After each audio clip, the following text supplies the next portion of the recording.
l'ADIR et RFO, avec le concours de l'Europe, l'État et la région, vous présentent les nouveaux défis.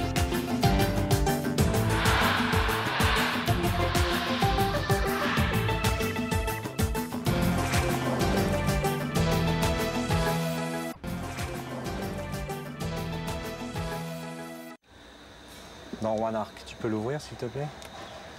One Arc Ouais. C'est pour une opération qui concerne la fête des mères avec des îlots promotionnels qui sont sur des produits d'électroménager. Jour J-30, avant l'opération Fête des mères.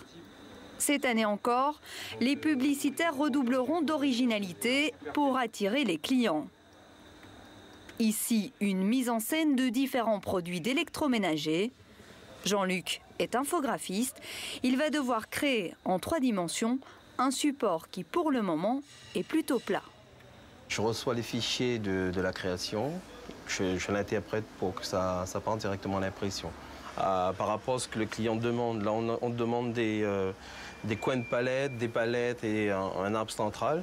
Donc il faut que je modifie mon fichier par rapport à ce qu'il m'a donné et pour qu'on ait à la fin de quoi imprimer et découper facilement sur la machine à barre et avoir tout cela en 3D après. Si Jean-Luc travaille en 3 dimensions, c'est que cette société est spécialisée non pas dans l'affichage publicitaire, mais dans la PLV, la publicité sur le lieu de vente. Un concept ultra présent dans les magasins. Ce sont ces présentoirs attirants, colorés et qui ont pour but d'attirer et de provoquer la vente.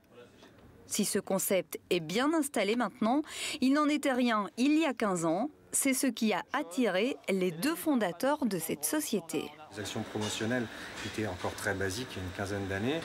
Le combat des marques, le combat des services et la concurrence se faisant de plus en plus forte, il a fallu essayer de se dégager un petit peu de la meute, entre guillemets, et pour ce faire, on a nous proposé de solutionner cette problématique par le biais d'outils promotionnels qui soient, si possible, encore une fois, le plus innovant possible. On fait des présentoirs, on fait des stands, on fait des box, on fait des habillages de linéaire. On essaye de mettre en avant le produit, donc ça passe par différentes solutions. Donc en fin de compte, on a un brief des clients qui nous disent voilà ce qu'on veut faire. Et nous, on va rechercher des solutions, des matières, des formes pour que ça soit, lorsque la personne arrive, il trouve quelque chose de sympa. Et pour attirer le regard, une vingtaine de personnes travaillent en étroite collaboration. Il y a d'abord la création, la publication assistée par ordinateur. Ensuite, il y a l'impression, le découpage, etc. Bref, pour faire un bon support, il faut une alchimie parfaite entre les différents corps de métier. Ici, nous sommes dans le monde de Johnny. Il s'occupe de l'impression. Il gère ces grosses machines ultra performantes via cet ordinateur. Ce bureau de commande de la Inca, une machine qui a 32 têtes, qui a 7 couleurs différentes, dont le blanc. Jusqu'à une épaisseur de 3 cm, on peut l'imprimer, que ce soit la matière. L'important que ce soit bien plat, il n'y a pas de problème. Du plastique, de la tôle, du bois ou du carton, que vous voulez. Une fois l'impression terminée, le travail passe d'un atelier à un autre. Mais jamais sans l'aval de Willy, l'homme à l'oreillette. Il est responsable de production et donc il court et il court encore. Dis-moi, t'en es où au niveau des logo, les arches là, PVC?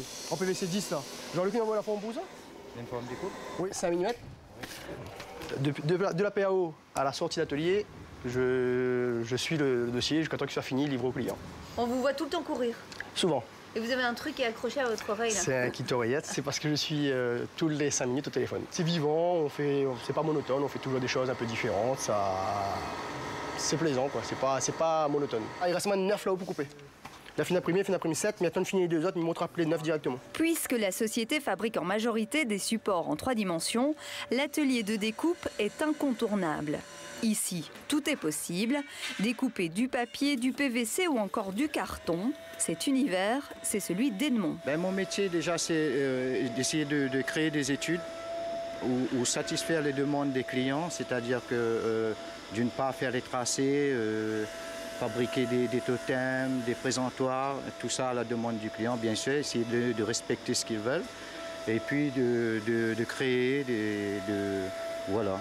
Des nouveautés? Des nouveautés. Remarque, c'est ce qui me plaît parce que c'est tout le temps des nouveautés, c'est jamais la même chose. Chaque client a une demande différente. Et si Edmond aime les nouveautés, c'est que dans sa vie professionnelle, il a toujours voulu découvrir de nouveaux horizons. Il a été menuisier, peintre en bâtiment, conducteur de machines d'impression, mais aussi ébéniste. Un métier qui finalement l'a beaucoup aidé. Est-ce que c'est un métier qui s'apparente à celui que vous êtes en train de faire là? Quelque part, elle s'apparente sur tout ce qui dit géométrie, tracé, perspective et tout ça, ça m'a beaucoup aidé. Qu'est-ce qui vous plaît dans le métier là que vous exercez actuellement? Le métier qui me plaît en ce moment, c'est les défis. Quelque part, les défis de pouvoir satisfaire le client, parce qu'on part d'un point zéro et il faut que ça donne quelque chose de vrai. Et ils sont nombreux dans cette société à venir d'univers complètement différents. C'est une histoire plutôt originale. L'un des patrons faisait construire sa maison et lorsque son entrepreneur a fait faillite, il a embauché la majorité des employés dans sa société. Aujourd'hui, c'est un choix qu'il ne regrette pas du tout. Les gens qui sont dans le bâtiment sont des gens qui travaillent très dur, qui sont des bricoleurs. Et je me suis dit, ça peut correspondre, ça peut m'intéresser au sein de ma société. Donc j'en ai embauché un. Après 2, après 3, et en fin de compte, tous ceux qui ont travaillé pour ma maison, ils ont intégré l'entreprise. Alors, ils n'ont pas intégré l'entreprise. Vous voyez Johnny qui est derrière, qui est aujourd'hui responsable de l'impression. Il n'avait pas été du jour au lendemain responsable d'impression, parce qu'avant, on n'avait pas d'unité d'impression. Mais il a été au départ décorateur, et ensuite, il a été chef d'équipe des décorateurs. Ensuite, il est passé sur des tables de découpe. Et puis, en finalité, il a évolué vers l'impression avec la maîtrise de l'informatique. Bref, une belle histoire pour une société qui a pour mission de créer un peu de rêve et d'emmener les clients, certes, vers un achat, mais aussi vers du plaisir.